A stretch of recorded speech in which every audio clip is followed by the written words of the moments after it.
record. All right, guys. So good morning. This is week 3, chapter 3 of 10x is easier than 2x. I think to this point, the first 2 calls have been pretty good. We've had a lot of positive response, a lot of people joining, and actually we've had a good number of people checking out the replays on YouTube. So I appreciate that. I've actually put those out publicly. So if you've got anybody that has asked you questions about it and they want to kind of get a taste for it, you can send them just to, I think it's Rick Hadrava, to be honest with you, or 10x is easier than 2x Rick Hadrava. You'll see it. It'll send you there. So just to let you know a little bit of that. So I like to start everything we do when we do masterminds, we do meetings, workshops, whatever. I like to hear about wins. And so in the framework of what we've been working on with 10x is easier than 2x, who has a win, aha moment win, some action that happened last week that they'd like to share with the group?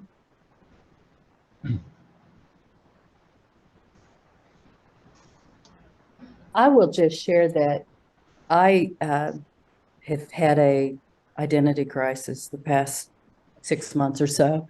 Rick's smiling at me. But I keep going back and rereading stuff. And once I realized kind of what that identity crisis was about, I went back and started reading, I guess it was chapter 3, just to prepare for this. And it occurred to me, I'd been thinking about my business the whole time I was reading it. And I stopped thinking about my business and started thinking about me. And it's a very personal thing. It's not so much what's the next thing my business needs to do. It is truly what is the 10x I personally need to do. And I know that the book says that, but it had not hit me what a personal frame this is really in. That's great, Simone. And I think you hit on it just spot on. I mean, we can't transform the business if we're not transforming ourselves, right? So wonderful. Thank you for sharing that. Any other wins for the week? We got a little win. We moved up, just former barista. He's still going to be a barista, but he's going to be taking some of the admin work off my hands so I can focus on other things. And then, yeah, like Simone, I apply it to my life. Like after I had the baby, it was really hard for me to get back into the gym. And so I'm like, okay, I'm going to hit the gym every single day just so I can get back into that routine. And so that's a personal way I've been doing it. Awesome.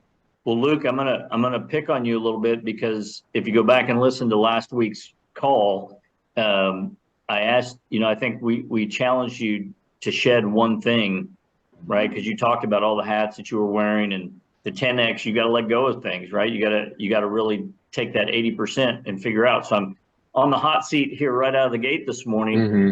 Any progress on that? On actually delegating, no, because I think I know this kind of goes in the chapter, the scarcity mindset. It's kind of a process to kind of start delegating those. And I'm focused on kind of I still have the time to focus on the bigger strategy, which I think is my primary concern right now. Okay, good. And that's a fair thing. I mean, we're all small business owners, and let's just,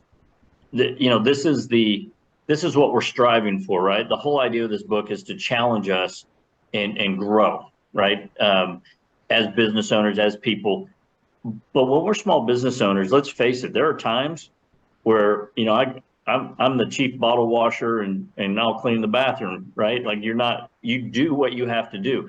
But the challenge is to think about who you need, how you shed these things, and to let go of the scarcity of it, because the faster that you start to get to that level and you have the courage to make that happen, that's when the transformations are going to come. And the funny thing in my experience has been when you do get to a point where you can let that go, you realize how easy it was, and you kind of make fun of yourself because you're like, man, I was so afraid to take that step. Why didn't I take it sooner? I've never heard somebody say I should have waited Very seldom do they say, I should have waited to delegate that out. They're usually always, I wish I would have done it sooner. I wish I would have, made that change. So I just encourage you to kind of challenge yourself in that vein. Anybody, so I've got a few of you that sent me your 10X, or at least your working 10X. And I'm curious if anybody made strides this week towards that 10X vision that they have. Now, Lexi, you talking about working out, that absolutely is a step, in that mind. Simone, I've thought about you a lot this week, in that I think what's happening is you're realizing that your identity as purely a lawyer is about to transform, right? So I see that. Yeah. But anybody else, as they've been thinking about what this means, do anything that kind of move the needle? Just remember, this isn't about exponential overnight. This is about a bunch of compounding little things that we do to set things in motion. So anybody have any progress like that? All right, Allison, share with us if you would. So I'm new here, and I'm maybe the only one who's not in Oklahoma. I'm in the greater Boston area. I'm a colleague of Ty's. I also work in historic window restoration. And actually, after this meeting today, I'm heading out an hour and 10 minutes from here. I'm one of those people who I don't like driving long distances. I find it morally reprehensible. We're using our fossil fuels to move our bodies around. But anyway, so I'm driving an hour to do a consultation on a building, and it's a project I have no interest in working on. I am getting paid purely to write a report, which is something that I would normally not do, but it occurred to me that it actually is a great leap for me, because I don't need to be physically doing the window restoration work anymore. I have a perfectly good crew to do that. I do estimates and evaluations, but again, we're so over capacity that I kind of don't need to do a lot of that anymore. So if I can get paid to write these conditions assessment reports and educate some architects along the way, yay, it's a win-win. And it sort of opens up a new line of business for me that I hadn't really thought about, but I actually I'm excited about it, because I've kind of developed a template now, so it's pretty easy to do these reports. So I'm kind of excited. That's awesome. Thanks for sharing, Allison. My question, I guess, as a follow-up, what really has you excited about it? I think it's that it's a fairly transactional thing. I get to see a cool building, which I'm excited about. I like looking at old buildings. And B, that I just basically have to use my eyeballs, use my experience, and then write this up, and I am done with it. There's no long term. It's just a one and done. Okay. Well, very good. Well, welcome, by the way. From Boston, man, that's great. That strokes the ego a little bit having you on, Allison. We appreciate that. Well, great. Well, anyone have any revelations this week as they read chapter 3, as it pertains to anything we've covered so far in the book? Anything that stuck out to you? I don't know if I would call it a revelation, but it did kind of shift my thinking in reading chapter 3 when it speaks about identifying your unique ability. It's has a whole lot less to do with task-oriented stuff, but more so how I think you approach your work and how you approach your tasks. It's not the doing part; it's all up here, and how you approach it mentally. That was an eye opener for me. Now all I have left to do is identify my unique ability. Well, we'll talk about that today. That is going to be pivotal to everything we do from here. This chapter, by the way, chapter 3, is what I would say the first 3 chapters were all about mentality, right? Because not all business owners can think exponentially. We get stuck, right? We think and I think that Dan did a great job this week pointing out the want and the need and the scarcity, you know, and the example of the pie only has so many slices, right? And I think chapter 3 is kind of tying that all back together and combining what you want with unique ability and really driving home the fact that you got to shed everything else. You got to be a master at your unique abilities. That's where the exponential, that's the payoff, right? And so we'll dig into that. As we get into the next few chapters, by the way, we're going to start to introduce some tools that you can use with yourself, with your team, as you try to go through that. So we'll hit on that. Let's do I want to do a quick recap of chapter 2, okay? Because I think it's important that these things stay fresh in our mind. The theme, I think, of chapter 2 is I went back and I reread it. I watched our recording. You know, the quality of anything we do is the quality of how we do everything, right? And so commitment to not having to defend what you want, right? And is important, but the quality means letting go of 80%, higher standards, becoming the mastery, you know, that mastery level of what we do, but discipline and accountability. But I think most important, and this is the thing I really want, because I'm looking at this as well, shed that past identity. And I'll be curious if any of you ever had a new thing that you embarked on, personally or professionally, and somebody said, hey, I don't like that you're doing that, or they kind of bumped up against you a little bit. In my experience, the way I dealt with it is what keeps replaying in my mind. Is I didn't stand up for myself in it, and I tried to have empathy towards where they were coming from, but I found it like, I don't know, I just, instead of moving forward, I kind of stepped back. Anybody else ever had that same experience or dealt with it differently? I did. I was a voice major. I was a singer.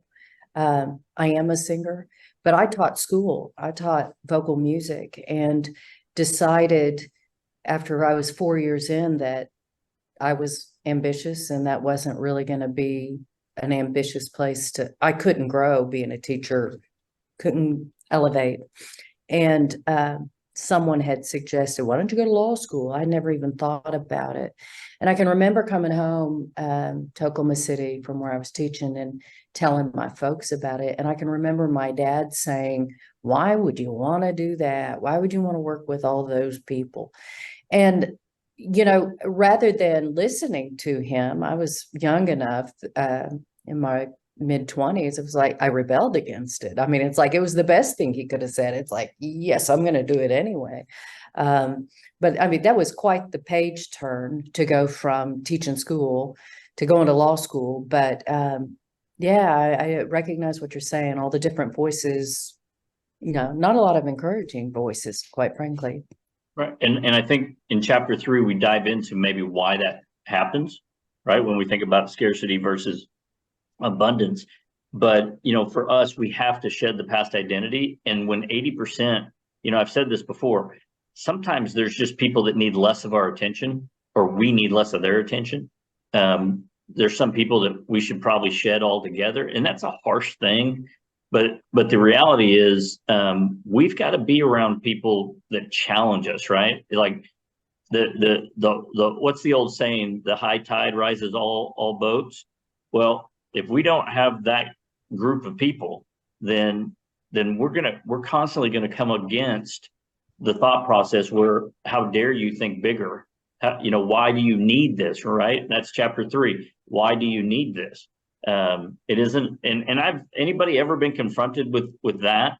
Have somebody that's not entrepreneurial, not business oriented, and they'll say, well, why do you need more? You've got plenty. That's something that we've seen before. Ty? Yeah, I was going to say, so having a historic restoration business, and we have such a great community of window restoration people across the country, and we're so supportive of one another. However, when Morgan and I developed Preservin and first put it out in the world late last year, we were met with a little bit, and unfortunately it came from somebody who I had a lot of deep respect for and had kind of considered a mentor and a friend. But when I put it out there, I think they didn't know it was me at first, but their comment was, "What is this franchise scheme?" And that kind of hit, and it was that like kind of moment. I hadn't read 10X yet, but that moment that I knew that I was going to have to shed a bit of identity in that community to a degree. I mean, there's been a lot of really great reception. It's not all, but somebody that I really, really liked a lot and respected. It was a hard hit. Well, thanks for sharing, Ty. I think if we all look back, we've confronted that, and I think that's what's great about chapter 2. And as we go to chapter 3, is you kind of get the tools that you need, the fuel that you need to kind of work through that moving forward, right? So I think that's good. Who here can tell me the 4 C's? Remember the 4 C's in chapter 2? What's the first thing you got to do when you make the decision to 10X? I'll go first. Commit. Yes, sir. Commit. You've got to. I'll do the first one. Thank you, Andy. You got to go all in on what it is that you want, right? Who knows what number 2 is? Courage. Okay, you guys got the book in front of you, don't you? I'm teasing you. I got the journal. Yes, but it's true. Commitment and courage. What's the third thing? Capabilities. Thanks, Lexi. Look, it's part of that mastery, right? We've got to become the best we can do. We've got to innovate. I was thinking about this today. I got up early, took a walk this morning, and I remember again, Jim Rohn, who one of my favorite guys. Jim said, "Hey, go to the ball games, go to the music events, go take a walk, go, pay attention." That's where the creative comes from, right? And this whole freedom thing really is, if you think about that, it's really the more time you get to sit back and be creative and think 10X, not linear, but exponential, big things can happen. And putting yourself in an environment where you can become even better, the mastery, right? Your unique ability is all about mastery. The last and final thing, very important thing, and we can lose it very quickly from time to time, but it's important as we progress. Anybody know what that 4th one was? Confidence. Exactly. You don't have a confidence issue, you have a momentum issue. It's my greatest line. I'll never stop saying that. It transformed everything for me, guys. That one comment right there changed everything. So, all right. So here's the question. One of the things in chapter 2, one of the final thoughts, and then we'll dig into chapter 3 today, but achieve higher quality in your craft. Why is it important? And this is on the, it's kind of on that capabilities thing. Why is it important that we achieve the higher quality in our craft? Well, it certainly keeps life more exciting and passionate, in our calling, and we're not bored. Right. Yeah. So kind of that always learning, Bob? Yes, absolutely. And if you could, I don't want to derail you, but it ties into what you're talking about right now. Could you expand briefly on what you said is so profound? You don't have a confidence issue, you have a momentum issue. Can you tell us what that means to you and what it did for you? Because you said it made a huge impact. So for those of you that don't know, like any business owner, I came into some really hard times. Had a partner that decided to try to tear the business apart, go after my business. And it was a very low time. It was a low time personally and professionally. And man, I wasn't sleeping. My confidence started to wane, right? Because we're out here trying to grow and build. And to be honest with you, I've thought about it a lot. While I'm not a perfect person, I played my part in the business. I did what I was supposed to do. Meanwhile, somebody was out trying to ruin me behind the scenes, unknown to me. And so I started asking questions. My wife, told me never again. She was a big support, but in business, I started to lose a little bit of my confidence. I was like, what was interesting to me is almost no clients. Everybody stayed with me, which I can't tell you how grateful I was for that. Because I think if I would have been my client, I would have asked questions and been a little concerned.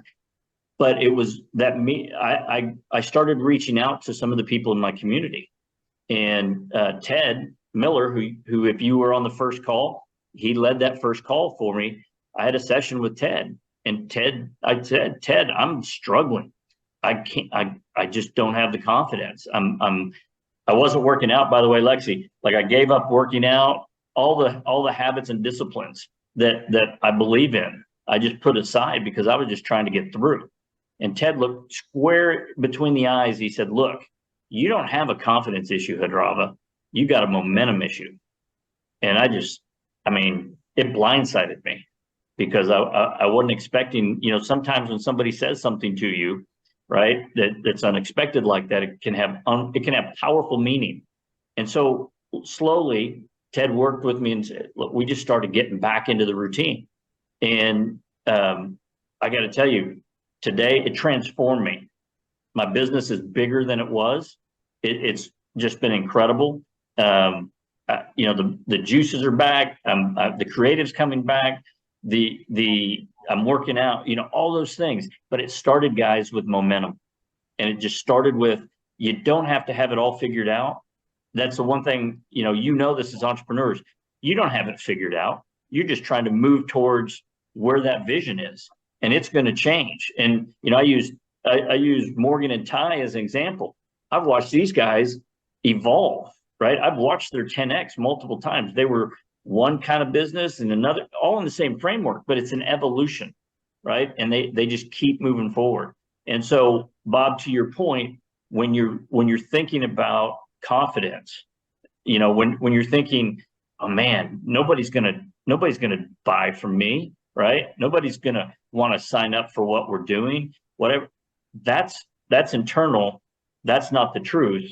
And the best you can do is try to work better at becoming the mastery part of the game, and then just keep pushing forward, right? You'll make adjustments on this as you go. So that's what it means to me. A little personal, but hopefully that resonates a little bit with somebody.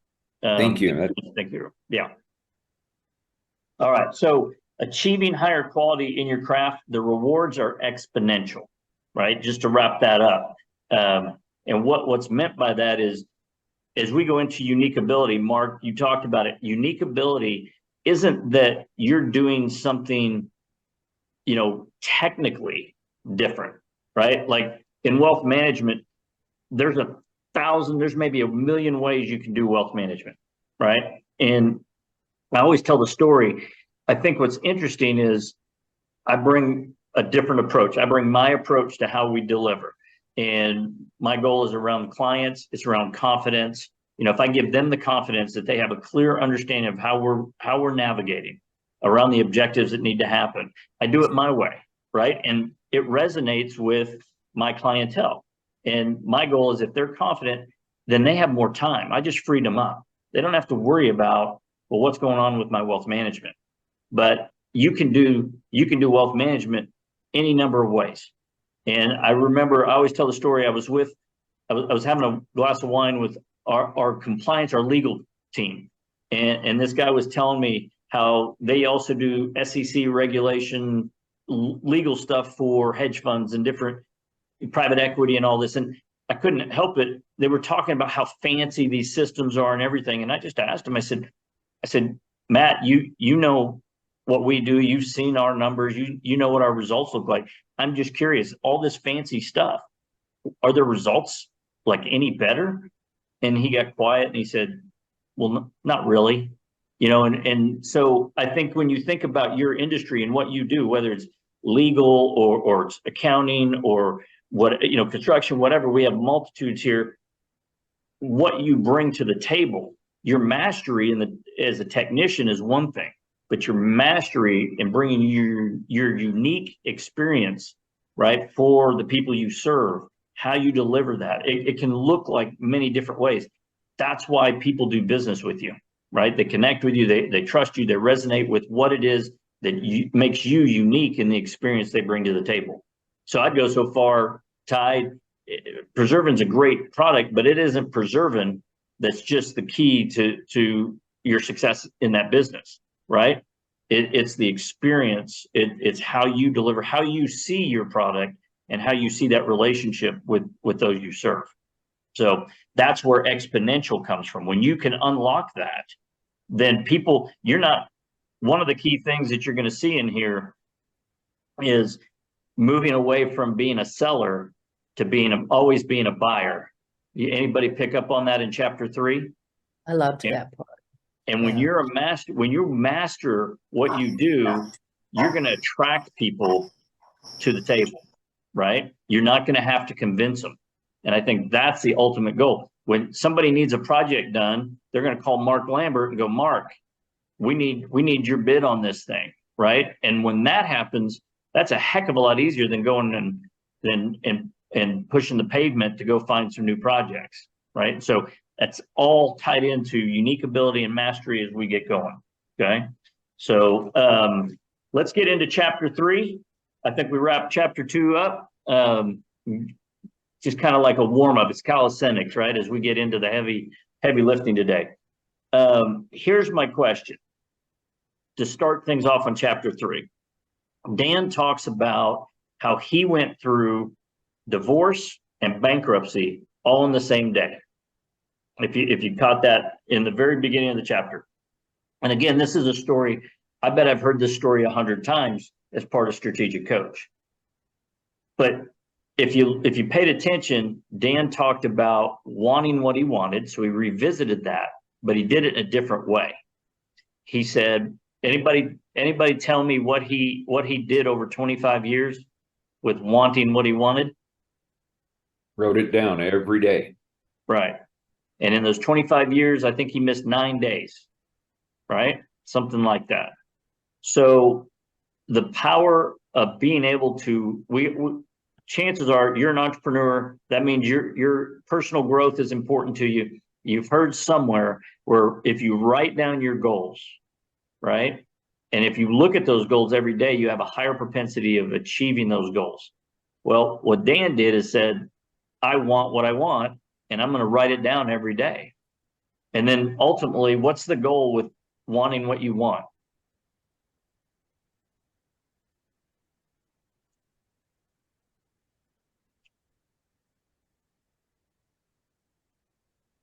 Not a damn thing. I'm trying to give you that nervous pause, hoping somebody would chime in. But the reality is looking at what you want, figuring out how to get it, right? Like the reason I think the secret sauce in 10X is how it makes us have to think about what we want. Because 2X is easy. 2X, just keep doing what you're doing. You're going to grow 2X. But 10X takes a whole different level of thought process, right? So if I want X, then what I have to figure out is who do I have to be? Who do I need? How do I get this, right? And who's going to help me? And Daxton's on the call. Good morning, Daxton. You know, we're working on a project, and I'm very adamant. I don't want to know how. I want to know who can get done what we're trying to do, right? And so I think my challenge to you and everybody that's listening, try this for the next week. Grab your journal. If you're a morning person, do it first thing in the morning. If you're not, before you go to bed, 10 minutes, sit down, look at a white piece of paper in your journal, and just jot down what it is in that moment that you want. And try that for a full week. It doesn't have to be the same thing every time. It can be something different. And just see what that does to your creative, to your thought process. Mm-hmm. And as you think about, well, how can I get it? And here's the challenge. We are all programmed to go, that's bigger than me, right? And that's the challenge. There are no constraints on what you want, okay? And so we have to fight through that urge of going, well, this is, and I always say this, Allison, this is Oklahoma, right? Like I think there's a lot of that thought process, and that's wrong. We got to look at this and go, I can do this anywhere. This is bigger than me. And it could be, Dan talks about taking 9 weeks and going on vacation, right? Holy cow, my wife wouldn't know what to do if I said, well, let's go for 9 weeks, right? 9 days, she'd be like, but it can be what you want it to be. Journal it for what it will do. Give it some thought. I'm going to ask, I'm going to tell you right now, I'm going to ask next week for somebody to share some of that journal, and I'll have a special little something I'll throw your way for the participation. So please spend some time on that. Okay. So I think in this vein, and like I said, I think this chapter kind of wraps up the mental part of thinking exponentially, thinking 10x, wanting what you want, but it's all about abundance and scarcity. How many of you have read Peter Diamandis' book on abundance? Okay, how many of you know who Peter Diamandis is? Okay, so good book to get. I highly recommend it. It's a great book for how we look at the world, because so many of us, through our education system, our upbringing, whatever, we've kind of looked at the world from a need versus want, right? And scarcity versus abundance. In being 10x, I always say this, we're entrepreneurs because we're no longer employable, right? And so the thing of it is we're limiting ourselves. It's almost like having an HR department, and I have some friends with HR companies, so I don't mean it personal, but those are restrictions we put on ourselves, right? When we think abundance, we think, well, let me ask you this. How many of you look at your competition in your industry and you feel that competition, like you're competitive against them? Okay. Well, Mark, what Dan would tell you is that's an example. Hey, Jeff, that's an example. That's an example of scarcity, right? Because again, when you figure out your unique ability, when you're playing in your unique ability, what you realize is you do it a different way. You do it a special way, and there's value in what you do. And so who you're competing against, that's not a competition. There's more than enough business for you to be successful, right? And if there wasn't, there would be, what, Mark, in your business, in the construction business, and what you do, what's the biggest company? What kind of revenues does the biggest company in your industry do? You're on mute. You're on mute, Mark. There's a number of companies out there that are north of $1 billion per year in new construction. They're big. So $1 billion, and when you compare that to where you guys are, and you're at a great level, but you could be $1 billion company. And so if you think about it, and I'm not saying that's what you want to do. Again, this goes back to wanting what you want, but you wouldn't necessarily be competing with another $1 billion company if you were working to be $1 billion company, right?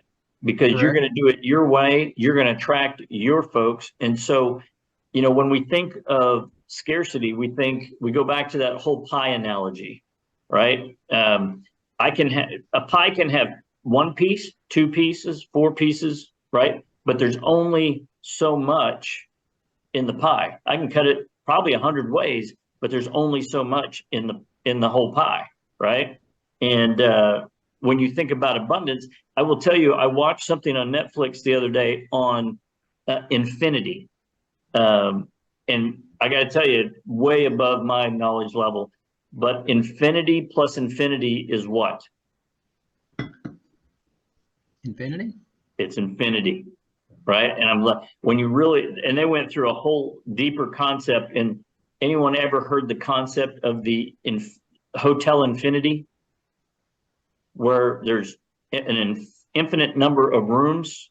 It's always full, but there's always room for one more, right? And that's what abundance is all about.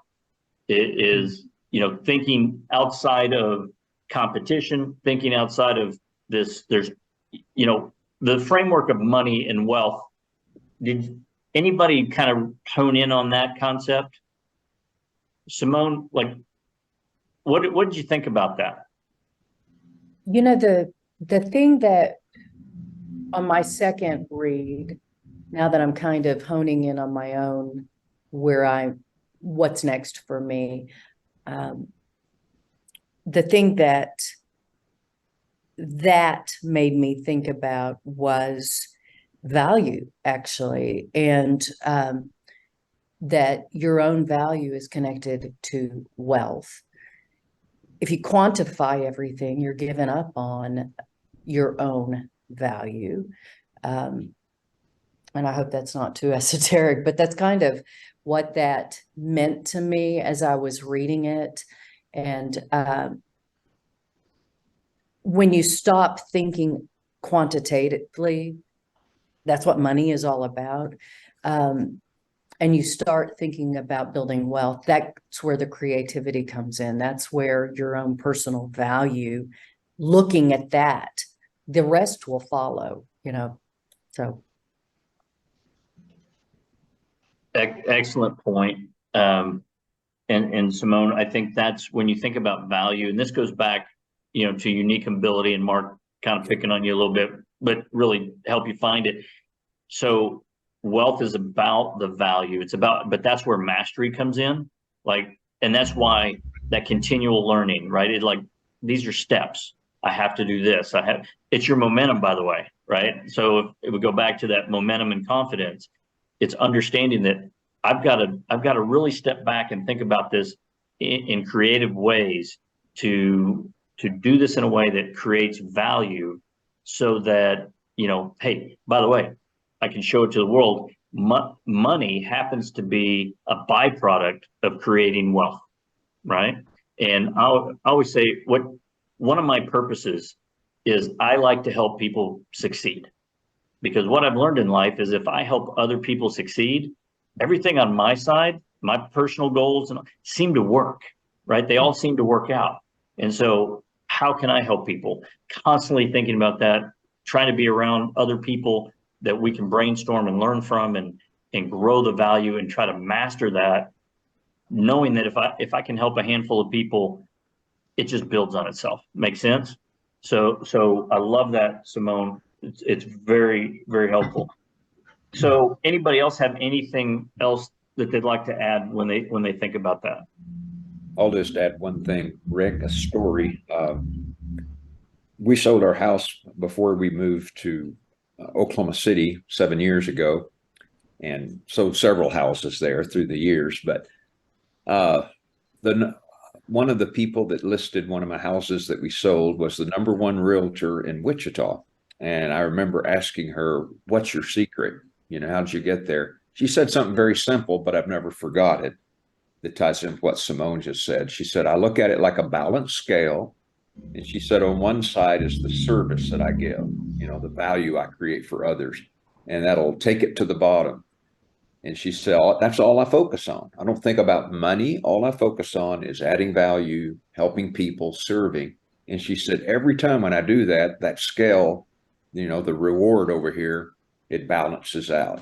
And it was very simple, but I've never forgotten that, focus on the value you're creating, and just pile it in, and the money will always take care of itself.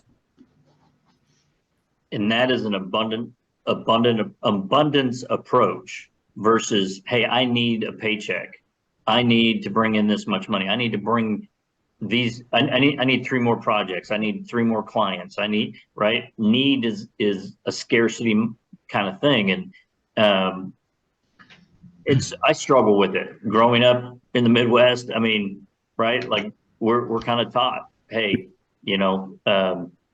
we're taught that there's only so much. And if you take, it's interesting to me that there are people in the world that view that for somebody else to win, somebody else has to lose. And I just don't think that's the case. I think if you're going to win, you've got to be the best at what you can do. You got to continually learn and bring your personality, your whatever that is, right? That is the essence of the value.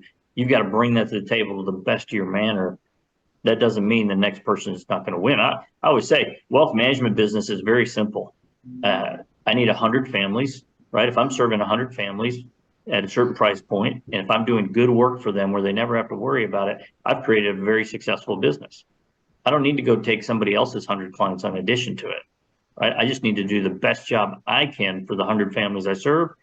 Other business will come from that organically, right?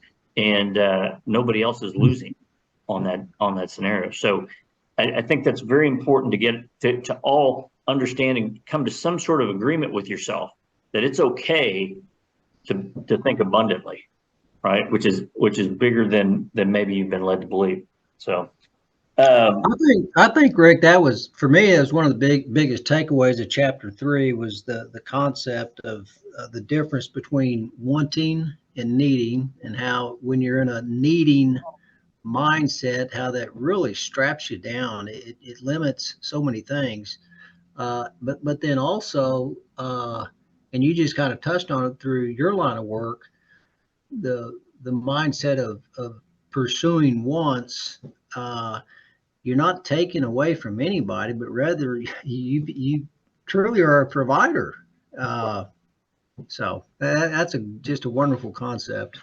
well, how many of you watch the History Channel? You know, usually on Saturday or Sunday, there's the history that made America kind of thing, and their businesses, right? And yeah, everybody comes with a little controversy. You know, there's always going to be somebody needling at them. But the reality is, I don't think Henry Ford built automobiles with the intent, I want to make money. I'm sure that was a part of it, but I think it was a bigger vision than just how much money can I make, right? Or you go to Rockefeller, or you go to Kellogg. I mean, if you haven't checked out the food that made America, the men that made America, the women that made America, like these people didn't embark on what they did purely for the money, right? They had a vision for themselves. See you, Allison. Thanks for joining us. They had a vision for themselves, and I never saw one of those programs where I sat there and said they were all about the money.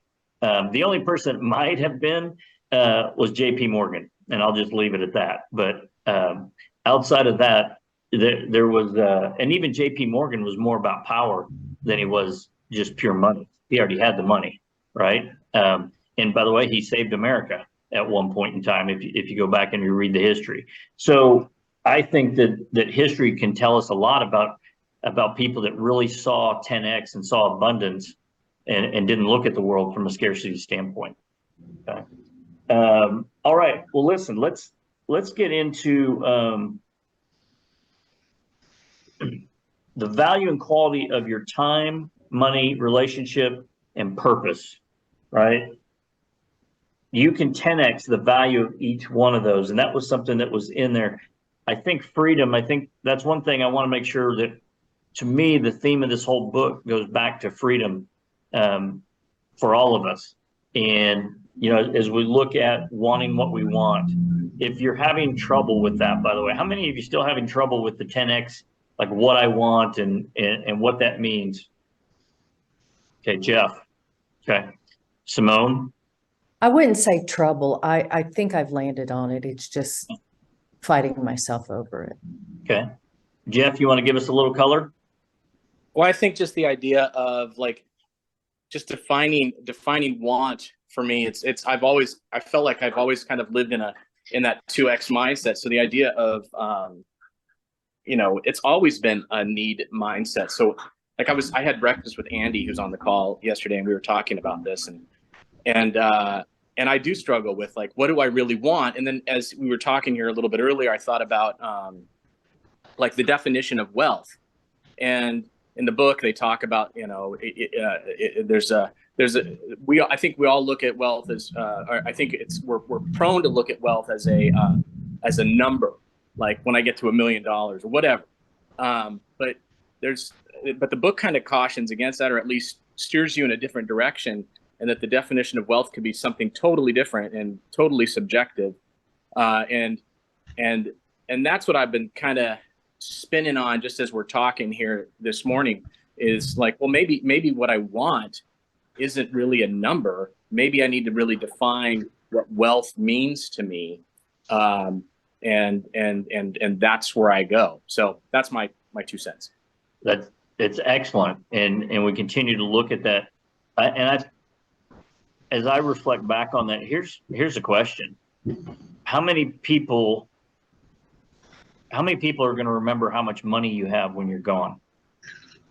And contrast that to how many people are going to show up to your funeral.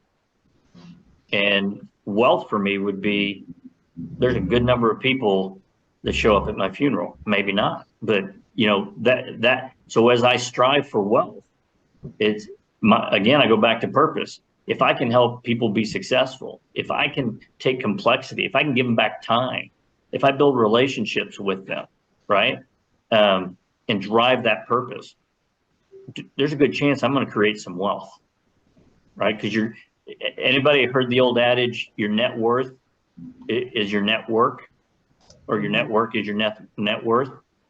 Like, there's something to that. One of the things that I struggle with, and it's kind of the opposite of what we're talking about here, but because I'm so, once again, like you're talking about growing up in the Midwest and not wanting to say what you want and wanting to always say what you need, is that it's also okay for me to want an actual number for my business, right? Like, and sometimes I think I dance around wanting a number with some sort of other thing, when it's okay to just want a number. Like if I want 200 franchise units, I can just say that I want that, and I can strive for that. If I want, Mark was saying, like a $1 billion construction company, whatever the number I want is, I can also just say I want a company that does this level of revenue, or I want to have this much money in my bank account. Like, I can say that too, because it goes back to, like, I want what I want. Right. Right. But here, and it's a great point. There's nothing wrong with putting a financial number on a 10X goal. But why is that? Why is that? Ty, Mark, anybody? It's measurable. It's measurable, but what I would suggest is you have to think differently. Right? If I put a $4 million goal on a project that I'm working on versus $500,000 or $1 million goal, do I have to think differently? Right? Yes. And so your creative and your value and all these things we've talked about, you're challenging that internally. And that's the thing, tied to your point, this is an internal commitment, not external explanation. Rick, what you said right there is kind of what I was saying in the beginning today. When I first was looking at this, I was applying all of the concepts to growing a number. And then when I have made this shift in the past week, now I'm looking at it and I see it differently, what it's saying. Yeah. Well, so Rick, go ahead. I'm sorry, go ahead. No, go ahead. I was just going to say, Andy, I think it serves more than one purpose. I think you can look at it from different metrics, right? But it's all collectively, it's all Simone, it's all Ty, it's personal, professional, right? And that's the thing, is like, this challenges you. Let's be honest. Not everybody's up for this, because so go back to the 4 C's. What's the first 4C?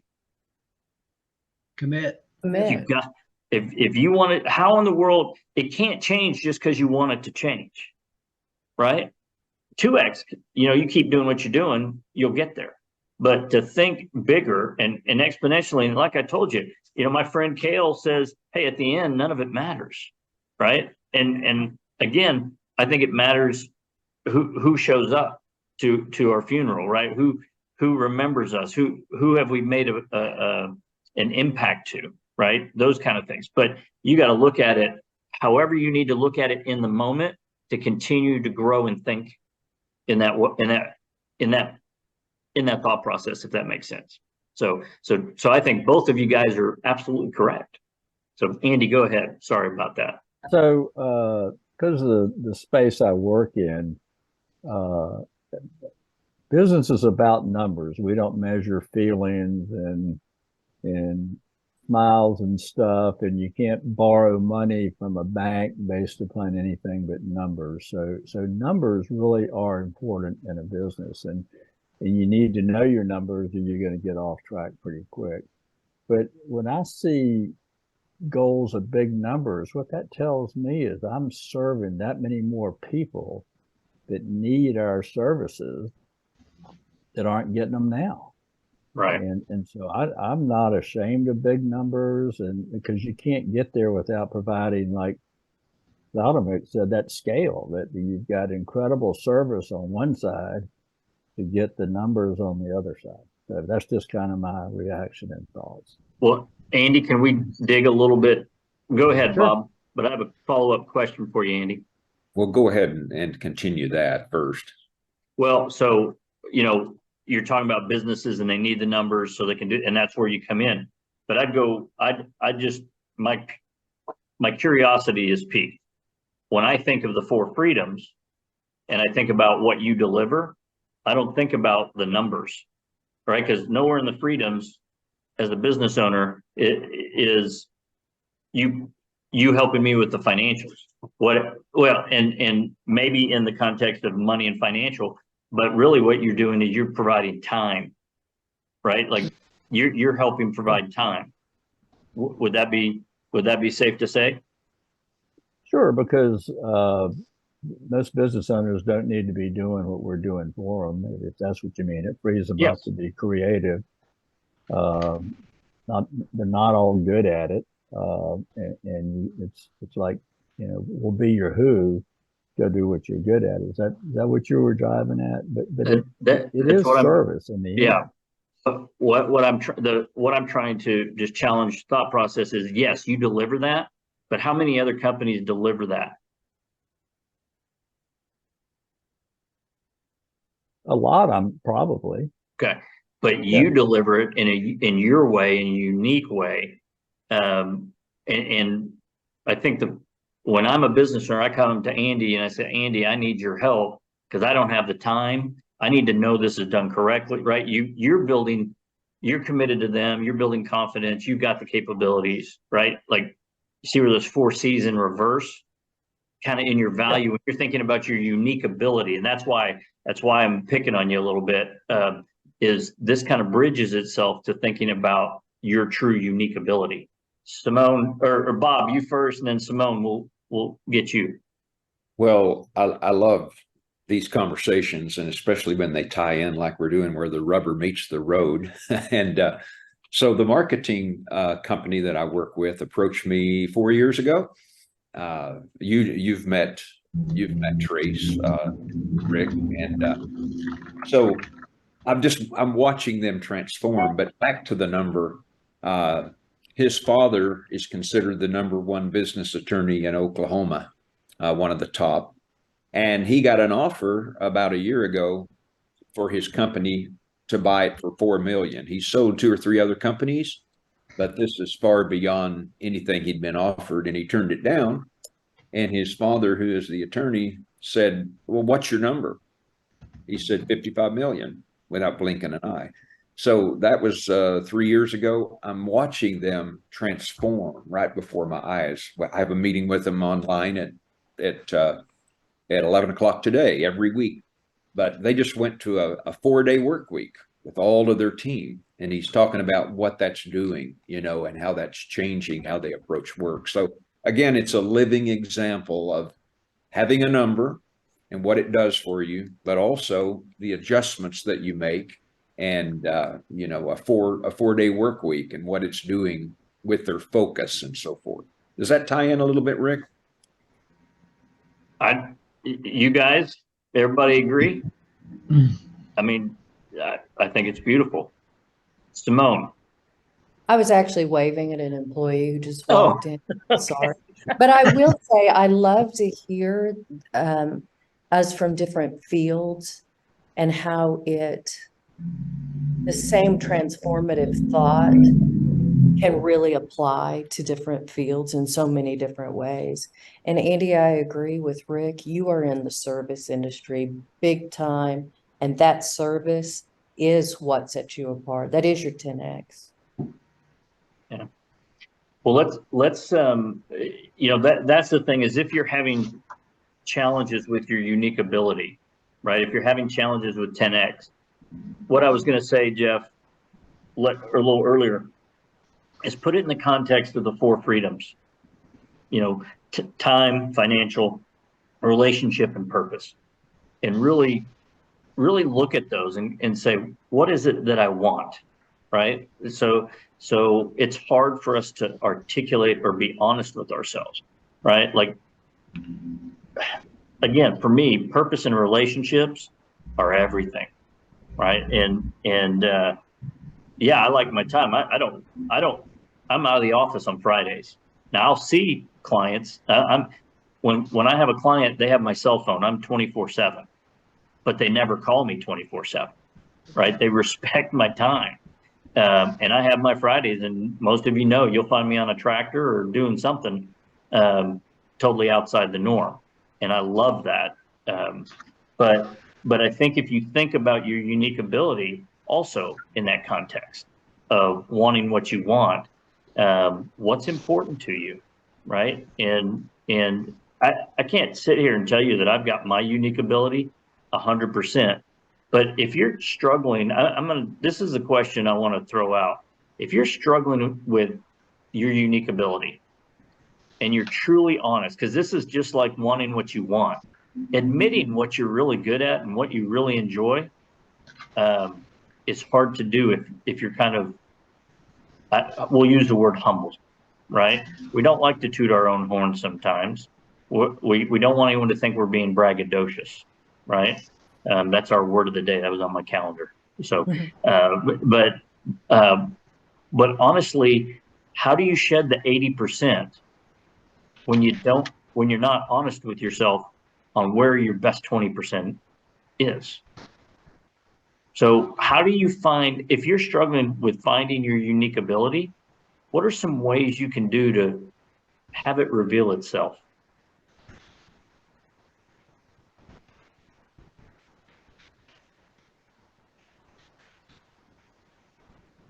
I mean, maybe you could just start taking notes about things you like to do or where you feel like it gives you energy to do those sorts of things, and then that will sort of surface it. I don't know.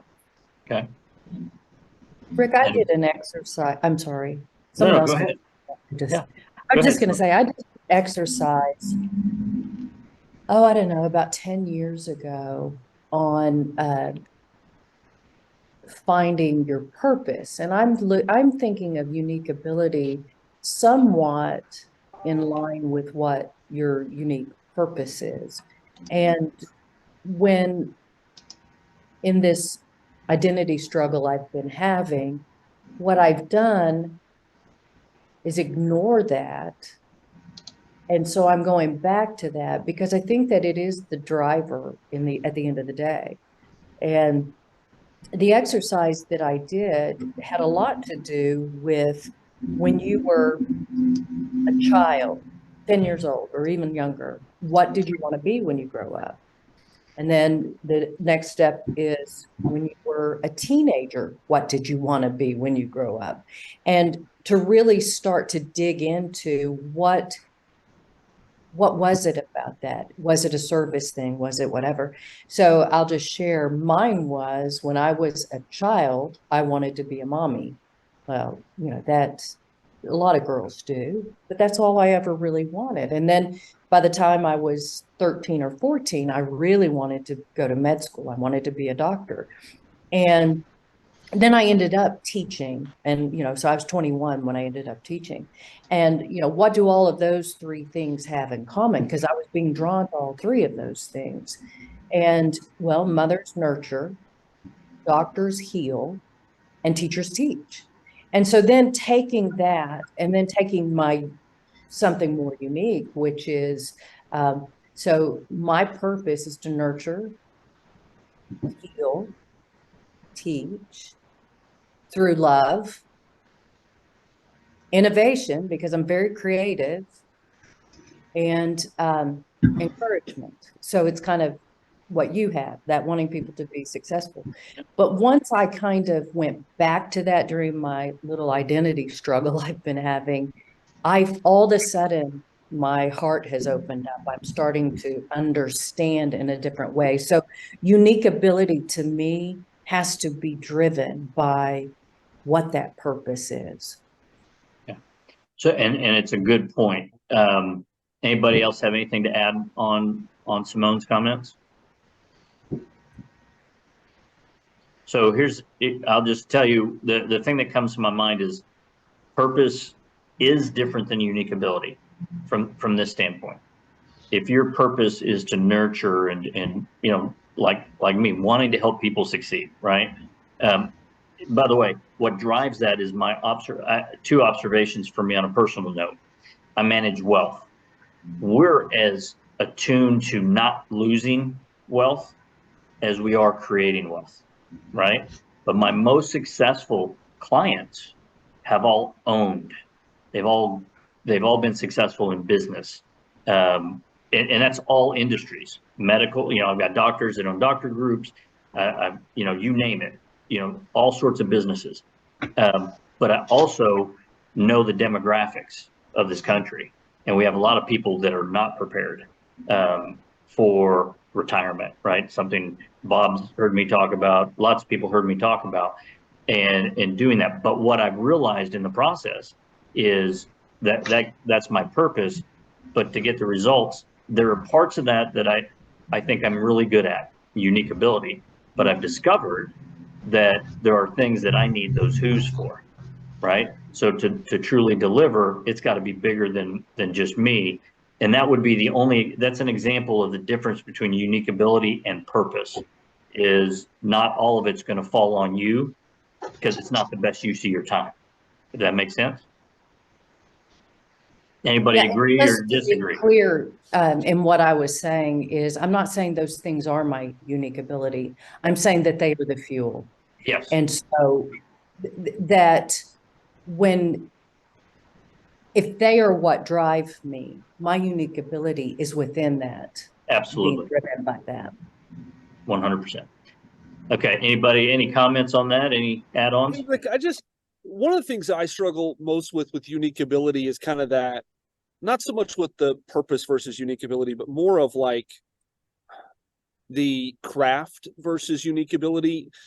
And so do you have any examples of kind of someone's unique ability? And maybe Dan talked about this in the book and I just didn't catch it, but like, what does unique ability specifically look like for you, or for if anybody else has an example of like that they kind of really know theirs? I'd be interested to hear it, because a lot of times I just struggle with, I'm just good at this. Right. So it's a great question. And this is kind of where I was going with this. If you're having a struggle with your unique ability, couple things. Look at what you think you're good at, compare that to what your 10x, what your wants are, right? First of all, are they aligned? Because a lot of times what you'll find is they're not aligned properly. Like you're really good at something and your 10x is different. Doesn't mean that you can't succeed, but that's that transformation that has to happen inside, right? Like that next mastery, that next 10x for you might have to happen. But if you're having a hard time, like really discovering, like I look at it and I know the more I spend time with people, the more I'm out with people, bigger things happen, right? Because you learn how to get to understand where people are struggling, right? So in the work that I do, it's really being with the right people, trying to uncover that. Everything else is just work. It takes me away from those exponential components.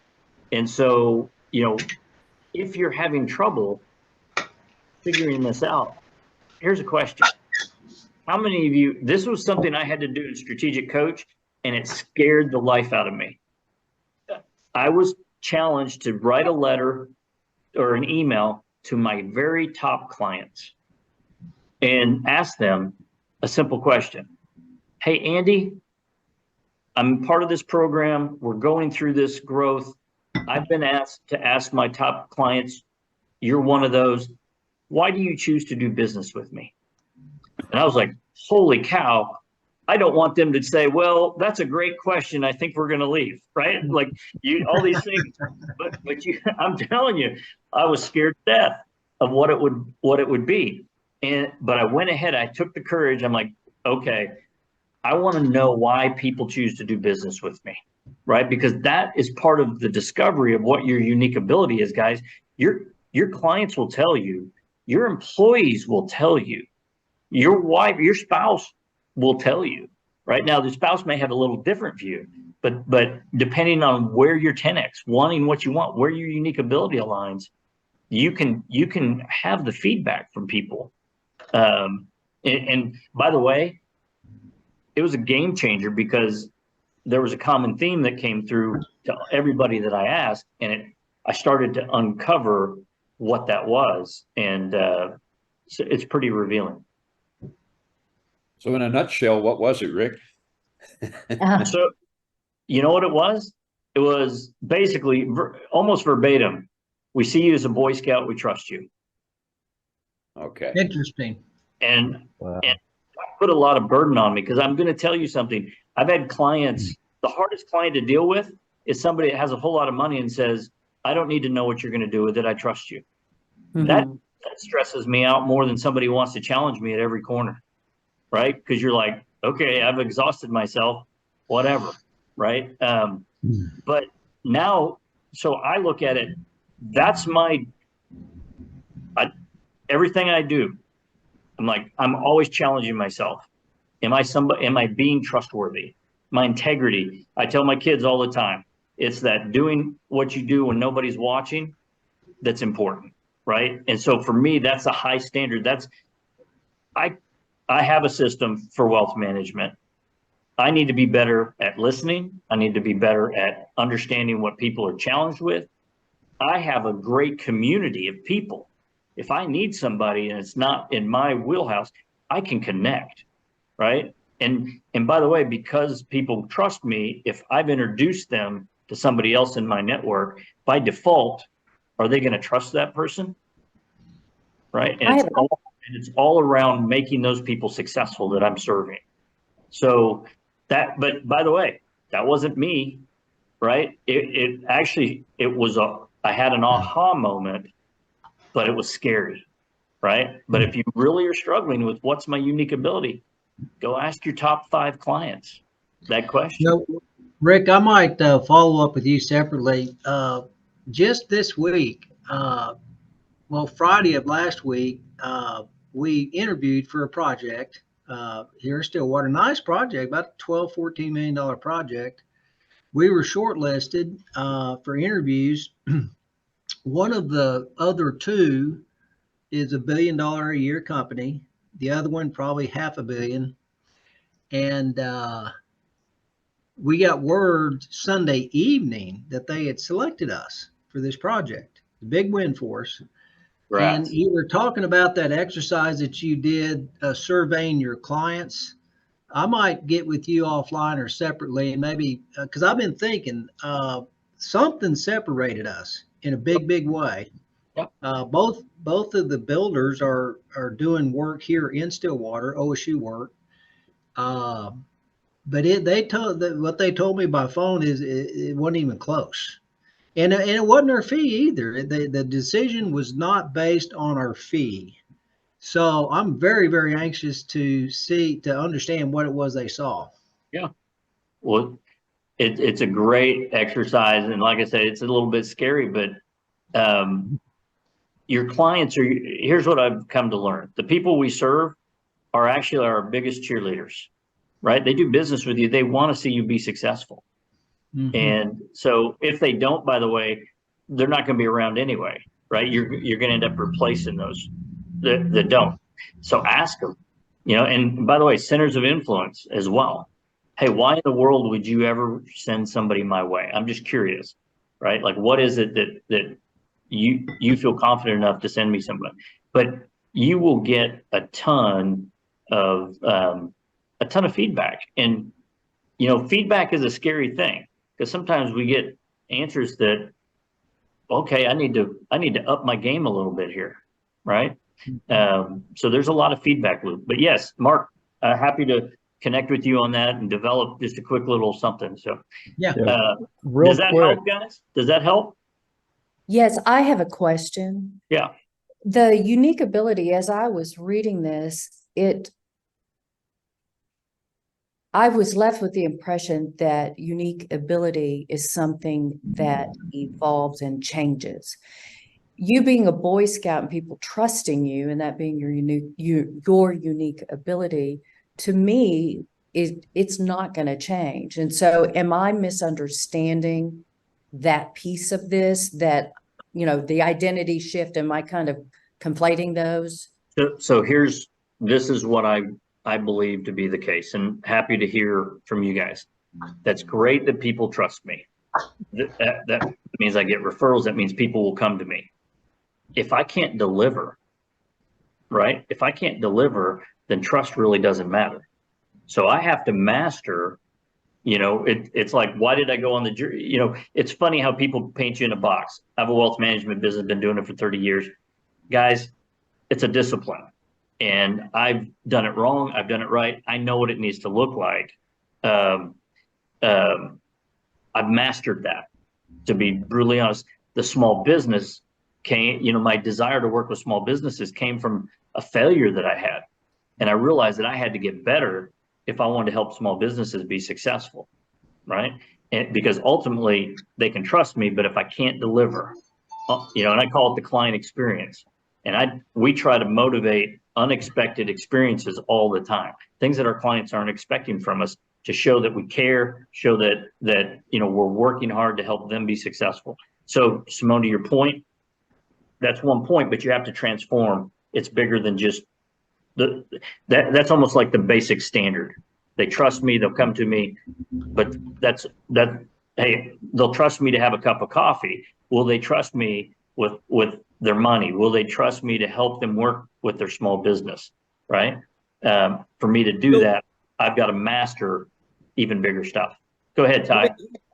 So I just wrote this down because kind of in listening to everybody, I was just kind of thinking, so unique ability seems to me, and correct me if I'm off topic here, but it's kind of like a combination between what I enjoy plus what I deliver value in.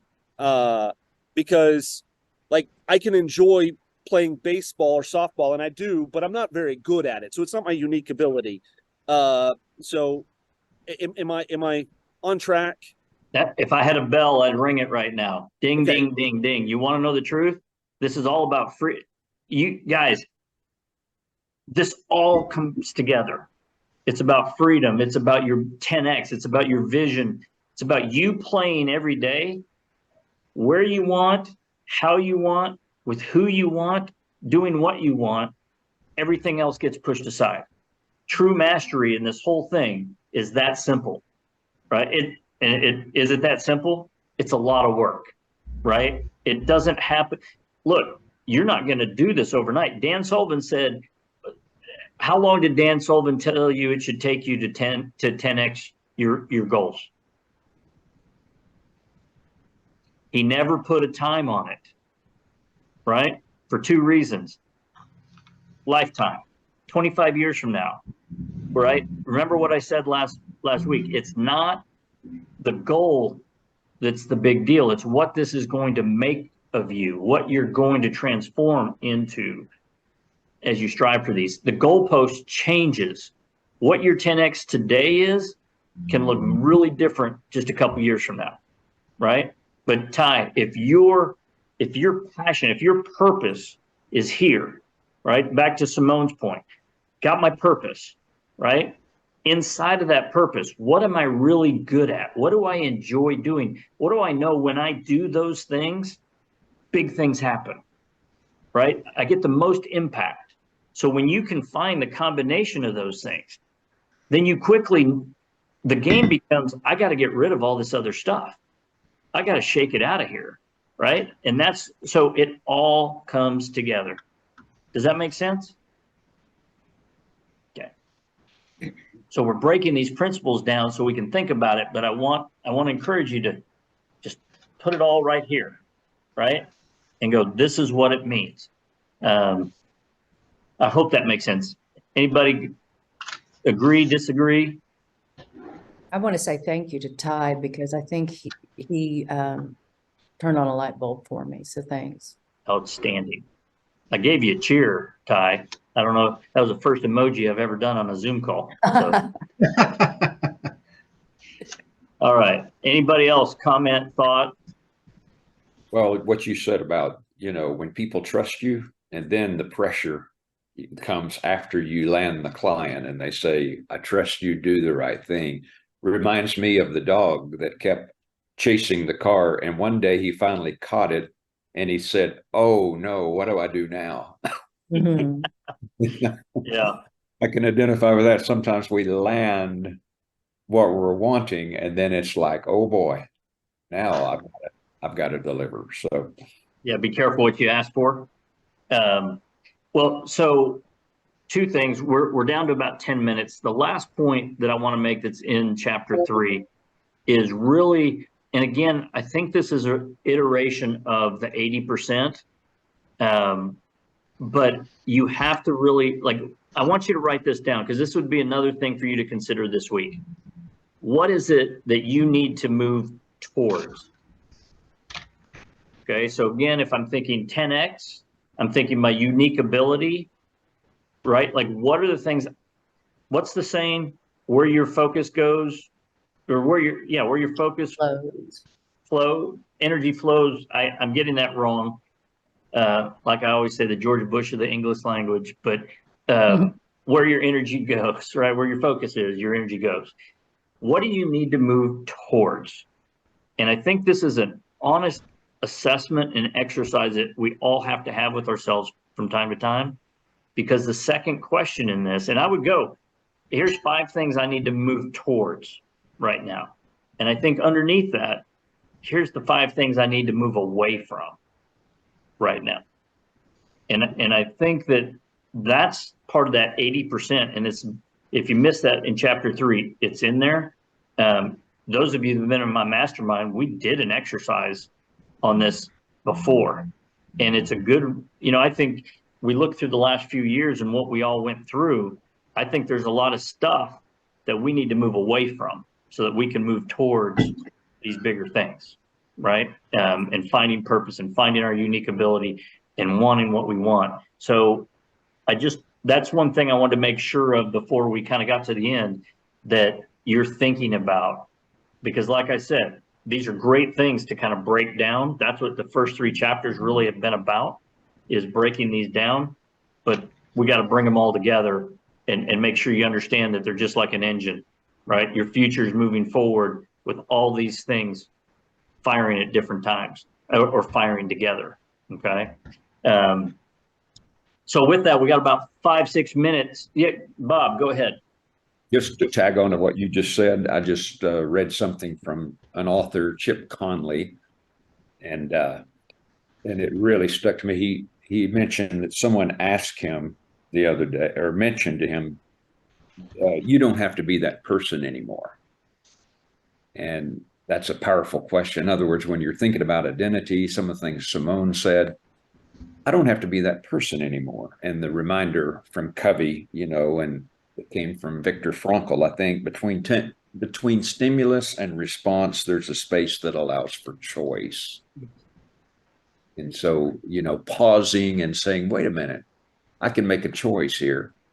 And I don't have to be that person anymore. I can choose to be different. Right. No, and that's, again, not everybody's going to sign up for it. That's the thing that you have to come to understand, is this isn't, I'm inclusive, right? Like I tell you guys all the time, invite your friends, bring them on. Not everybody that was invited to the call showed up today, right? What's easy to do is also very hard to do, right? And showing up. But so Ty, just to reiterate for those, Ty's epiphany, Ty, correct me if I'm getting this wrong. Unique ability is a combination of spending the time doing what you love and what you're really good at. Okay. The ultimate in unique ability is when you can figure out where I call it value creation. You're the person that brings that experience, that expertise. Like you're really good at this specific thing in your unique way. Have you ever done anything where you walk away and you're like, I'm on top of the world. Like my energy level's way up here. I can be super tired, but I had this breakthrough with somebody, and it's like, I don't need anything else for the rest of the day. I'm good. You ever had that kind of moment? Mm-hmm. Chances are, if you go back and you evaluate that, you're somewhere in your unique ability, right? Because that's what it does to you, in my experience, when you're playing in your unique ability. Okay. Got it. So, all right. We got just a couple minutes. Anybody want to be on the hot seat? Anybody got a question as it pertains to their work and what we're talking about? Appreciate that, Jeff. Honesty, good thing. So, all right. So I think then let's just wrap it up because we're almost there. We really don't have enough time to dig deep into a hot seat issue anyway.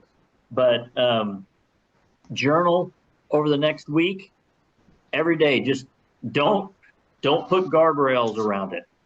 The question simply to yourself is, what is it that I want? I want, what comes to your mind? Just jot it down, right? And we'll talk about it next week, but do that every day for the next week, please. And then the other thing is go through the exercise of, okay, I'm going to 10X, or if I want to know what my unique ability is, should I ask my top clients? Should I ask the people that work for me? Hey, what is it that I'm really good at? Why do you work here? Why do you like working? Do you like working here? Why do you like working here? Right? How do I contribute to your happiness at this organization? And then with the clients, it's simply, hey, I'm on this call. I've been challenged to ask the question, like those fingers they're tied. Been asked to be on the call. I've been asked to ask this question to my top clients. I consider you one of my best clients. Why is it specifically that you choose to do business with me? Right? And that's a clarifying moment, I think. So, all right. So I wrap it up with those three things. Any closing comments, questions from anybody this morning? Just thank you again. All right. Well, I hope this has been good. Next week is chapter 4. So let's make sure to dig into that as we start to uncover some of the exercises and tools that Dan and Strategic Coach and Ben are going to be sharing. And I wish you well. Like I said, if you need me, you got my cell phone, call me.